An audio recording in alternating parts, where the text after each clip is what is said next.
What's going on, guys? So today we are trying to take off the transmission, some other pieces from this engine so that we can put them on the new engine, and then we can hopefully get the engine in here after we put on some other things. So we're going to get started on that right now. See you guys in a bit.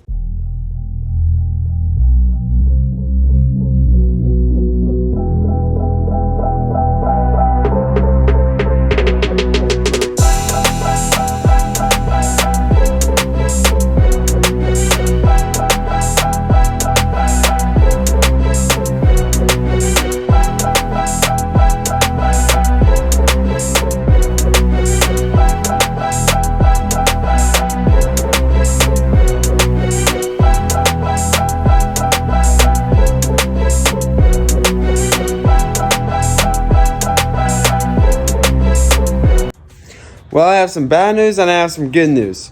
So the good news is that we got a little bit of kitty litter, but the bad news is what we got it for. So I'm an idiot and I just took off all the transmission bolts, and there's some sitting right there. But yeah, so we had this huge transmission spill, and so we're hoping that the kitty litter takes care of it. I don't know if it will. Also, it's kind of a good thing in a way though, because this stuff looks kind of gross. I don't know if the transmission fluid's ever been changed, so on the bright side you can kind of look at it like that, I guess. Alright guys, it's been a day or two since we poured the kitty litter on it. I just started brimming it up. It looks like it might have worked a little bit, but I'm not too optimistic. Maybe when it dries it'll be a little better, but it still looks like it stayed pretty dang good.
Guys, the fact that the time lapse stopped right as I got off the transmission.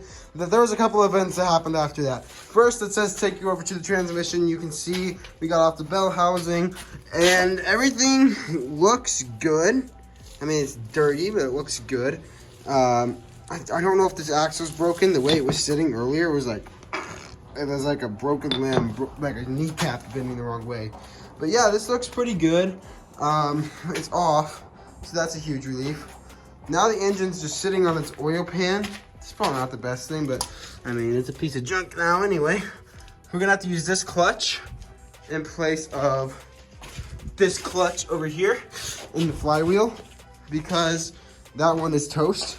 And also, when I was trying to get off the transmission, I just kind of pushed the engine a little bit to get it off, and the whole engine just tipped over on its side.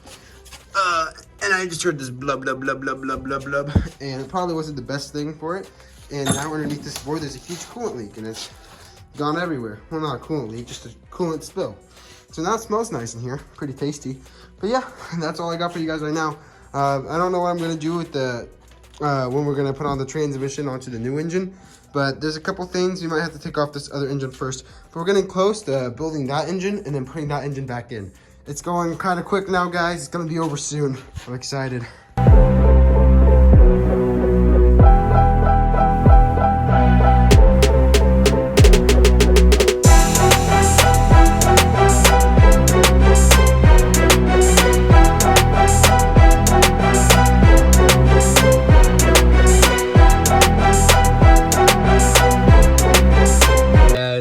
So we just got off the alternator. Guys, we're still going. It's coming a lot quicker now. We just got off this alternator. We're not sure if it's bad or not, but we do know that everything on the old engine works, and so we're just taking off pretty much all these parts, and we're gonna put the ones from the old engine onto the new engine just because we know they work. So see you guys soon. Everybody, so we got the engine hoist in place, and we have the engine leveler also attached. So basically I want to show you real quick how you attach these chains to an engine, or what to look for on GM engines at least. So GM engines have this nice little loop, one on this side and one on this side, specifically designed for lifting out an engine or lifting it up with a crane like this. So I'm gonna lift it up real quick and I'll catch you by it on the flip side.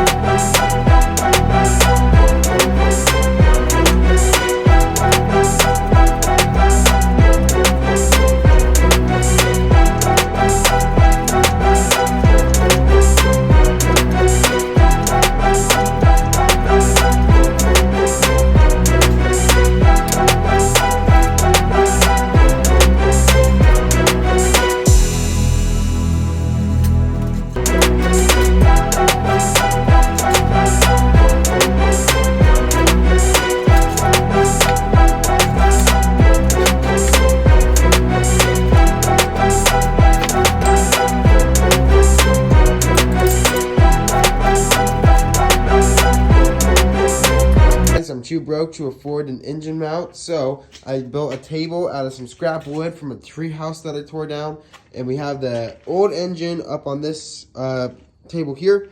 Then we're going to put the new engine on a table that I'm going to build right here, not too close to the welder so I don't light it on fire. But I'm going to put the other engine here, and we're going to transfer this wiring harness onto that engine. But I don't know if I'm going to get that to that in this video. I might. I'm not sure, because I'm still filming this video as of the time that you're watching this. So I'll keep you guys updated, but I'm so stoked with how easy it was to get the engine on that table with this crane. For reference, this table is 2 feet tall. Yeah, I would not be able to lift that on my own, even with how strong I am. I'm gonna put the next one on the table that I gotta build with that piece of wood right there. See you guys in a bit. Dang, bro, we're getting organized in here. We're starting to look like an actual shop. So we got the new engine here, old engine here. Guys, so I was really trying to get a little bit more done for you guys before I uploaded this video, but I realized it's been 3 weeks, and a lot of you guys have been asking me where the next video is. So I thought I'd give you an update now and finish up the rest of this video in the next part. And hopefully that next part is the last part of getting this engine into the car right here.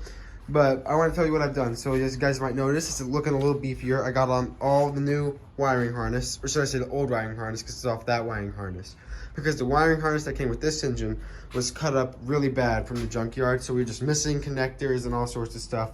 But basically all the connectors are attached that need to be attached to this engine, and it looks messy right now, but it is in its stock setup.